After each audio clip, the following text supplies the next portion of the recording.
বৃষ্টি বন্ধ হওয়ায় রাঙামাটির বন্যা পরিস্থিতির উন্নতি হয়েছে। পানি নেমে যাওয়ায় আশ্রয় কেন্দ্র থেকে বাড়ি ফিরতে শুরু করেছেন অনেকে। তবে এখনও পানিতে তলিয়ে আছে বেশ কিছু নিচু এলাকা। বন্যা পরিস্থিতির আরও খবর জানাতে রাঙামাটির কাপ্তাই রথ থেকে যুক্ত আছেন সহকর্মী জিয়াউর রহমান জুয়েল।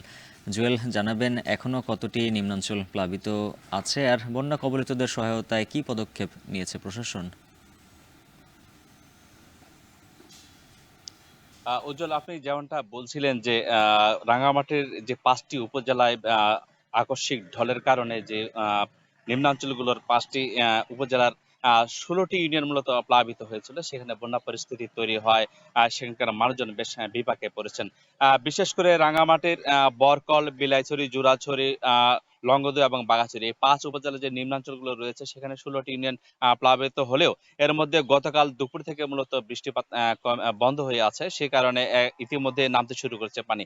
এখন পর্যন্ত আমরা যে তথ্য জেলা প্রশাসন থেকে পেয়েছি সেখানে ১৩টি ইউনিয়ন যে নিম্নাঞ্চলগুলো রয়েছে সেখানে আসলে বন্যা কবলিত মানুষজন এখন রয়েছে। সেখানে অন্তত ২৫,০০০ এর বেশি মানুষ দুর্যোগ কবলিত হয়ে আছেন, পানিবন্দী হয়ে আছেন। একটুখানি বলে রাখি, এই পরিস্থিতি তৈরি হয়েছে মূলত গেল ২৮শে মে থেকে যে ২ দফায় আবহাওয়া অধিদপ্তর থেকে পাহাড় ধসের যে সতর্ক বার্তা দেয়া হয়েছিল ভারী বর্ষণ এবং অতি ভারী বর্ষণের আ কারণ দেখিয়ে। মূলত তারপরেই পাহাড় ধসের সংখ্যার মাঝেই এই বন্যা পরিস্থিতি তৈরি হয়েছে। বিশেষ করে অতি বর্ষণ এবং ভারতের উজান থেকে নেমে আসা পাহাড়ের ঢলে রাঙামাটির যে ৫টি উপজেলার নিম্নাঞ্চলগুলো রয়েছে সেখানে ১৬টি ইউনিয়ন মূলত প্লাবিত হয়।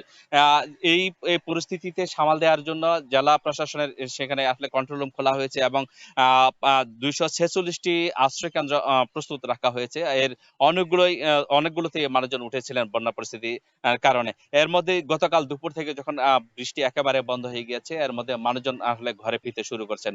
আমরা কথা বলেছিলাম সেখানকার স্থানীয় প্রশাসনের সঙ্গে। তারা যেটি বলছেন যে বন্যার পানি একেবারে যদি কমে যায়, ইতিমধ্যে যেহেতু কাপ্তাই হ্রদে পানি নামতে শুরু করছে, দ্রুত হয়তো বৃষ্টিপাত না হলে সেটি একেবারে কমে স্বাভাবিক পরিস্থিতি তৈরি হবে। তারপরে মূলত জানা যাবে সেখানকার আসলে ক্ষয়ক্ষতির পরিমাণ। ইতিমধ্যে সেখানকার যে আভ্যন্তরীণ সড়কগুলো রয়েছেন, সেই সড়কগুলো যেমন ডুবে গেছে, বীজতলা এবং ফসলের মাঠ, শাকসবজি সবই আসলে ব্যাপকভাবে ক্ষতিগ্রস্ত হয়েছে। ঘরবাড়ির অনেকগুলো অংশই আসলে ডুবে গিয়েছে। সেই কারণে মানুষজন যেভাবে পানিবন্দী হয়ে পড়েছেন, সেখানে সামাল দেওয়ার জন্য মূলত স্থানীয় প্রশাসন সার্বক্ষণিক নজরদারি রাখছেন এবং ত্রাণ তৎপরতা অব্যাহত রয়েছে। আমি একটু বলে রাখি যে রাঙ্গামাটির যে নিম্নাঞ্চল ৫টি উপজেলার তার মধ্যে আসলে ব্যাপকভাবে ক্ষতিগ্রস্ত হয়েছে বাঘাইছড়ি উপজেলার সদর এবং আশেপাশে যে ৪টি ইউনিয়ন রয়েছে সেখানে। সেখানে উপজেলার নির্বাহী কর্মকর্তা শিরিন আক্তার গত ৩ দিন ধরে মাঠ পর্যায়ে একেবারে নৌকা নিয়ে তারা আসলে ত্রাণ তৎপরতা চালিয়েছেন। মানুষজনের সঙ্গে কথা বলেছেন এবং যারা ব্যাপকভাবে দুর্যোগে পড়েছেন তাদেরকে স্থানীয় আশ্রয় কেন্দ্রগুলোতে নিয়ে গেছেন। সেখানে ৫৫টি আশ্রয় কেন্দ্র খোলা হয়েছিল বাঘাইছড়িতে।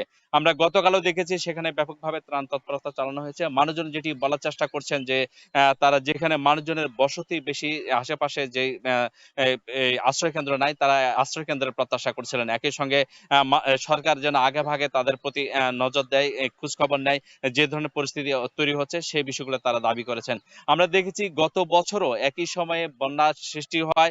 সেখানে অন্তত এই পানিতে ডুবে ৫ জন শিশুর প্রাণহানির ঘটনা ঘটেছিল। রাঙ্গামাটি থেকে এই ছিল আমার কাছে সবশেষ। উজ্জ্বল।